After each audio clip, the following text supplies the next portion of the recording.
Twee sat at her desk in the dormitory, feet propped on the only empty chair, tapping her pencil absently.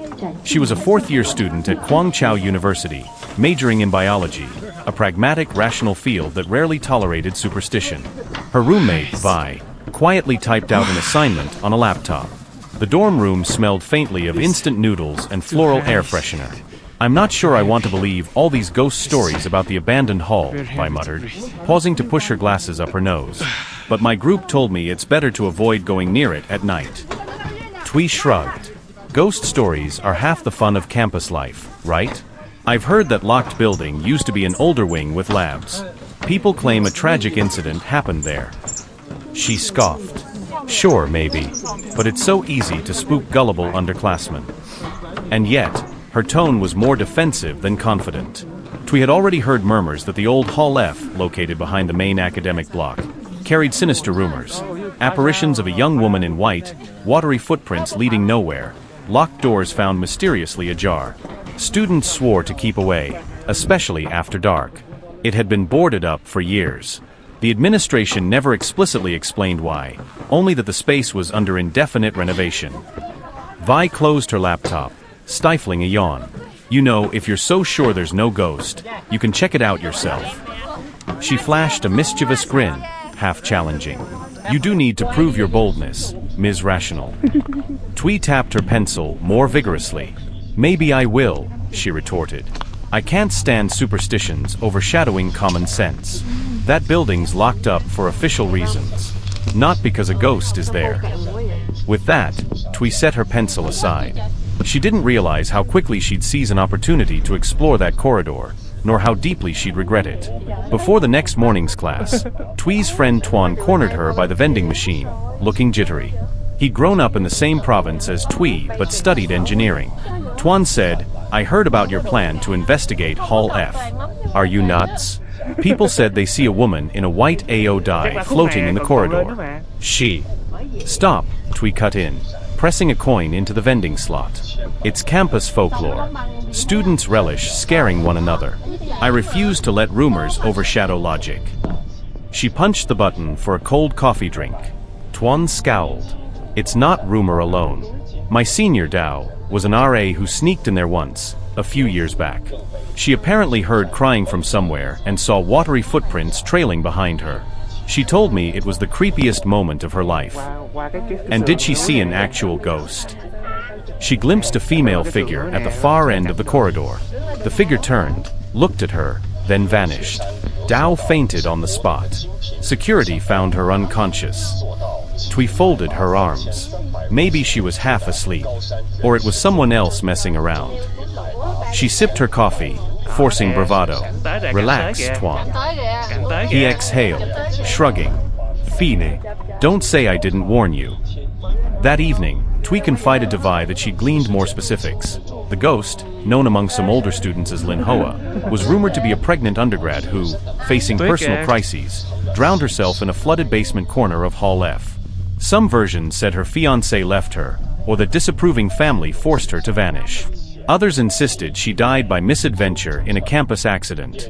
The official records were fuzzy, but evidently, enough strangeness circulated that the administration sealed off Hall F to quell rumors. Vi listened wide-eyed. "So you're definitely going?" Twee nodded slowly. "Tomorrow. I'll do it during late afternoon so it's not pitch black, just to see if the corridor is truly locked or not." Vi frov ned. "Be careful. If you see something unnatural, just run." Twee smirked. "Deal." Next day, around 5 p.m., Twee snuck behind the main library, forging a path toward the remote Hall F. She wore jeans, sneakers, a light hoodie, and carried only her phone. The campus bustled near the library, but the crowd thinned drastically by the time she crossed a weedy path leading to the old block. At the far side, towering behind a chain-link fence and overshadowed by tall banyan trees, stood a 3-story building with boarded windows. A battered sign read Hall F in chipped paint. Padlocks adorned the main door, signs reading "Do Not Enter, Renovation." The yard around it lay untended, grass tall, strewn with discarded construction materials. Twee swallowed her nerves. She tested the fence gate, locked with rusted chains. The place indeed looked deserted, not haunted. She snapped a few pictures to show Tuan, smiling smugly. Nothing to see here, apparently. The corridor within was invisible from outside, but a side window, also boarded up, had cracks that let her peek. She saw only faint gloom, outlines of dusty chairs piled near walls. Just as she started to leave, a gust rustled the banyan overhead. A fleeting movement on the second-floor balcony flashed in the corner of Twee's vision. A pale figure? She jerked her head up, searching. The balcony lay empty. She half-laughed at her own jumpiness. Probably just the branches swaying, she muttered, forcing a steady breath. With that, she left, concluding her so-called investigation was a bust. Yet her heart pounded. Something about that flicker unsettled her. She decided to keep it quiet, so Tuan wouldn't tease her. Later that week, Twee's routine turned upside down. One night, at around 2 a.m., she woke abruptly in her dorm bed with a distinct impression someone was standing near the door. The room was dark except for a street lamp's glow filtering through the window blinds. She saw no silhouette, but a subtle shift made the hair on her arms prickle. She forced herself to remain calm, fumbling for the lamp switch. Nothing. The overhead fixture was off. Vi, in the next bed, slept soundly. No footsteps, no voice, but the sense of a presence remained. Eventually, Twee convinced herself she was spooked by the Hall F rumor. She lay down again, heart racing, drifting into uneasy slumber. But the next night, the subtle presence returned, this time at the foot of her bed, and she swore she heard a faint drip of water or wet footsteps. She sat up, flicked on the lamp. Only emptiness greeted her. She wanted to blame an overactive imagination, but a cold dread crept into her chest. She told no one, dreading Tuan's smug "I told you so." On a humid Saturday afternoon, Twee had no classes, so she studied in the dorm. Vi had gone out with friends. Tuan texted that he was busy. Twee dozed off over her notes. She came to with a jolt an hour later, realizing her phone said 5:10 p.m. She decided to go buy dinner from the campus cafeteria before it got crowded. As she left the dorm, crossing the campus yard, she impulsively took a detour near Hall F, just to confirm everything was still locked up. The yard was quiet, only cicadas buzzing. Approaching the gate, she paused in alarm. The padlock on the fence was undone, dangling. Strange. She stepped cautiously forward, curiosity piqued. The main door looked closed but unchained. Who'd removed the lock? Must be maintenance staff, she reasoned. She pressed the door handle, and it swung inward with a groan, revealing a dim foyer layered in dust. The corridor lights were off, but faint dusk light streamed from holes in boarded windows. Her heart hammered. She shouldn't be here. Yet she rationalized. Take a quick look, then bail. She ventured a few steps in. The corridor smelled of mold and stale air. Broken desks piled in corners. Chipping paint revealed old posters half peeled from the walls. No sign of life. But a door on the left was slightly ajar, leading deeper. Something made her push it open, an unstoppable compulsion, revealing a short flight of steps down. Possibly the rumored basement? Suddenly, a wet footprint stained the floor at the base of the steps. Twee froze, adrenaline surging. The print was shaped like a bare foot, smaller than an adult's. She blinked. The second footprint followed. Fear shot through her. Something or someone left fresh watery footprints on a dusty floor. An overwhelming sense of dread assaulted her. She took a shaky step back. Then, a soft cry echoed from the basement corridor, a muffled, sorrowful moan.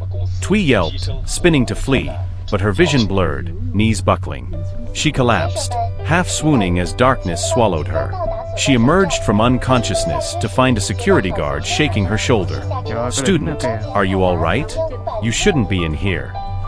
Panicked, Twee apologized breathlessly, stumbling outside. The guard scolded her, relocking the door. Twee staggered back to the dorm, mind reeling. She told no one the full story, only that she fainted from heat exhaustion. But deep inside, she knew something had truly haunted that corridor. The watery footprints, the mournful cry, the ghost was real. That evening, Tuan noticed Twee's pale face as they ate dinner in the cafeteria. He pressed her for details. Finally, after verifying no one was eavesdropping, she spilled, "I went inside Hall F. I saw footprints, heard crying, then blacked out." Tuan's brow furrowed, sympathy and alarm mingling. That's basically exactly what the rumor says. You're lucky you just fainted. Twee's hands trembled around her chopsticks. Should I talk to campus staff? They clearly locked it for a reason. The ghost or spirit or whatever is more than rumor. I feel it might follow me. She recounted her nightly sense of presence in the dorm. Tuan hissed in dismay. This is no joke.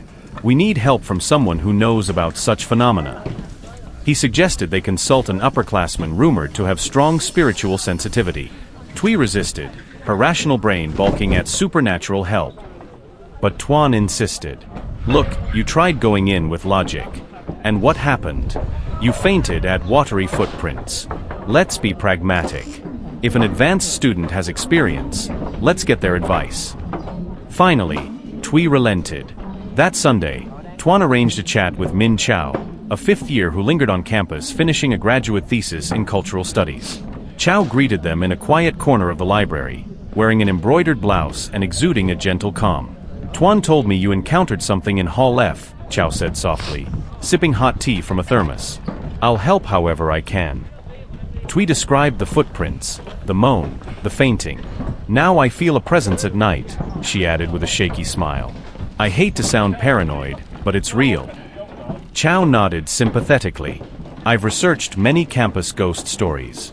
Hall F's occupant is rumored to be a female student named Lin Hoa, though no official record confirms it. People say she was pregnant out of wedlock, cast out by her family, and in despair, drowned herself in the old basement's flooded room. Since then, sightings of a watery ghost abound.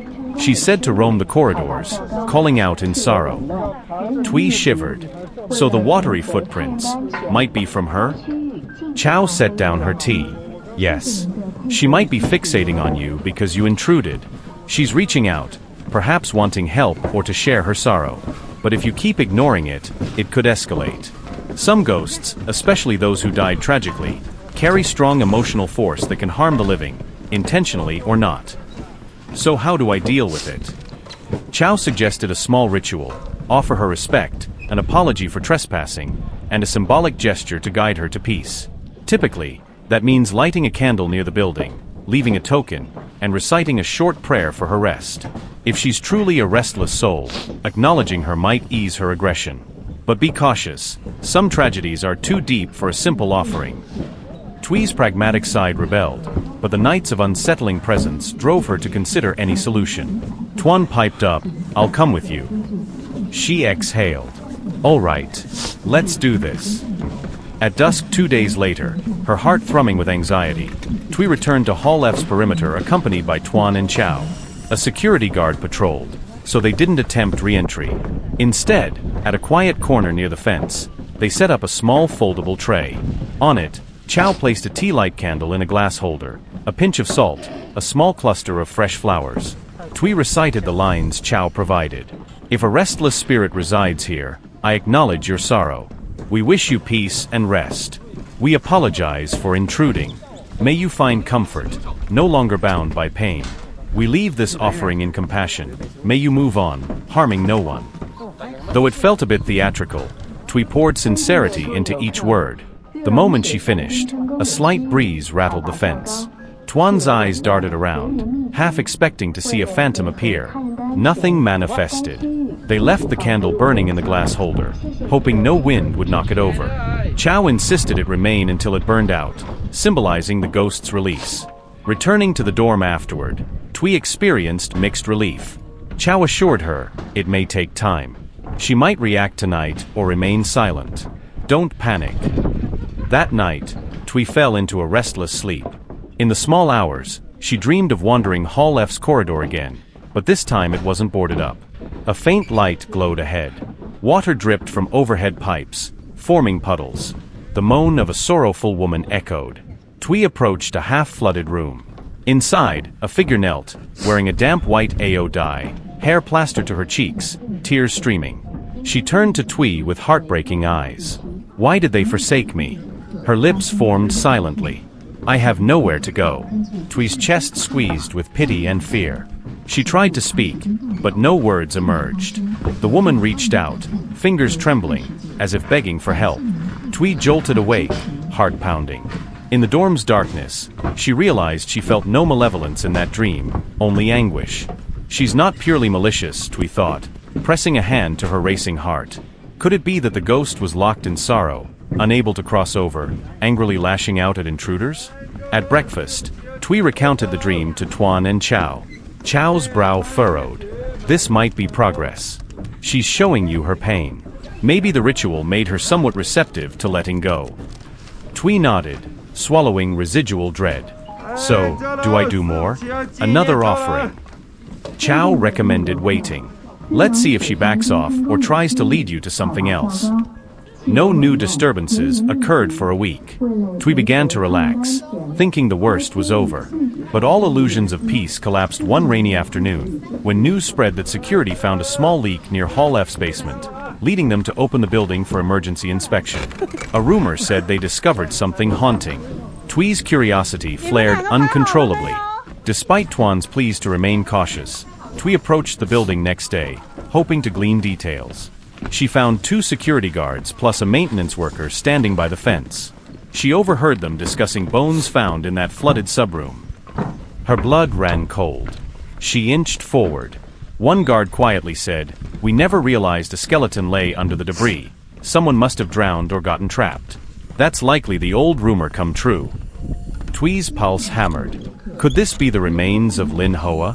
That tragic soul, never properly laid to rest. The guard spotted her lurking, so she fled, mind whirling. Chow, upon hearing the rumor, concluded, that's her. She wanted her remains discovered, so she can have a decent burial. That's probably why she targeted you, someone bold enough to intrude. She needed help revealing the truth.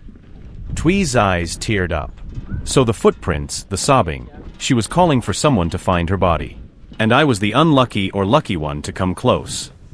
Chow softly agreed. Campus administration swiftly acted, contacting local authorities. An official statement confirmed that skeletonized remains were found in Hall F's flooded subbasement. Investigations commenced to identify them. Meanwhile, the rumor mill exploded. Some believed it was indeed the pregnant student from the old story. Others said it might be an unrelated victim. But the night after the skeleton's discovery, Twee's dream returned more vividly than ever. She found herself in that corridor, face to face with the weeping woman in white, who now cradled a small, intangible child. The woman smiled through tears, gently whispering, "Thank you." Then she vanished in a swirl of watery mist. Twee jolted awake with a gasp, tears on her cheeks. She sensed the ghost's gratitude, possibly acknowledging that her remains were finally found. At dawn, Twee recounted this final dream to Tuan and Chow. Chow beamed. She's freed. The school or her family might give a proper funeral. She no longer needs to cling to random intruders. Tuan exhaled relief. So you're off the hook for good? I think so, Twee murmured, blinking away tears. She felt a wave of compassion. All she wanted was closure. Within a month, local authorities confirmed the remains were of a female in her early 20s, presumably deceased decades prior. The official records were incomplete, no next of kin stepping forward. The university, under public pressure, arranged a respectful burial in a local cemetery. A modest service was held, acknowledging the tragic discovery. Many students, including Twee, Tuan, and Chow, attended. They placed flowers on the coffin, though no one could confirm the name or personal details of the deceased. On the day of that funeral, Twee approached the casket, placing a single white rose. She closed her eyes, silently offering a prayer. May you find peace, Lin Hoa, or whoever you truly were. No more heartbreak or wandering. As the coffin lowered, a gentle breeze caressed Twee's cheek, reminiscent of a soft sigh. She felt an indescribable sense of release. Afterward, Hall F's basement was drained, cleared. The administration soon embarked on serious renovations, planning to eventually repurpose or permanently close the building. No further sightings or unexplained footprints were reported. The corridor's haunting ended with the ghost's proper burial. In the weeks that followed, Twee found her nights free from shadowy presences. She slept deeply, no echo of watery footsteps or sorrowful moans. She told Vi she felt lighter, as if freed from a subtle grip. Tuan joked that she'd become an accidental exorcist. Chow eventually graduated, leaving Twee to finish her own final semester. Each time Twee passed the once-locked Hall F area, She felt a wave of memory, the footprints, the moan, but no dread. The fences and signs remained, but no sense of hostility lingered. She'd quietly nod, as though greeting an old friend who'd moved on. Despite her rational mindset, she now believed wholeheartedly that some tragedies left imprints on places, seeking release. At her own graduation months later, Twee glimpsed the building across the campus yard. The roofing was half removed for construction. She whispered a small farewell, feeling sentimental about the strangest episode of her student life. She still bore a faint scar on her right elbow from the day she'd fainted, scraping herself on debris. But it was overshadowed by gratitude that she'd survived and in some small way, helped a restless soul find rest. Years later, Twee recounted the story to a small circle of colleagues at a cafe. She was an established researcher now, balancing science with an unspoken respect for the unknown. She explained how logic alone hadn't saved her from supernatural entanglement. Compassion, curiosity, and a willingness to help had proven equally essential. Spirits are real, one colleague asked, half skeptical. Twee offered a wry smile. I once thought them imaginary, she said. But let's say, if a tragedy is left unresolved, it can linger in ways we can't easily dismiss. My campus ghost taught me that. She wasn't out to kill or harm me, just to be found, to be heard. Her colleague shook his head, intrigued. So that building was haunted for real? Twee nodded. Yes. But once the remains were discovered and laid to rest, the haunting ceased. She sipped her coffee. The lost soul found her closure. She never forgot the watery footprints or that fleeting female figure in an old corridor. Nor did she forget that intangible bond formed by empathy with an unseen presence. In the end, she carried with her a deeper humility. No matter how advanced one's scientific knowledge is, some corners of reality remain shaped by love, sorrow, and the quiet echoes of the past. And thus the locked hallway's chilling rumor, the ghost in white, dissipated into a resolved legend. No further sightings plague Kwang Chau University. For students who come and go, Hall F's boarded windows now yield only dust and memories. A faint hush drifts through the restructured corridors, carrying the echo of a final gentle farewell from the spirit who once roamed them.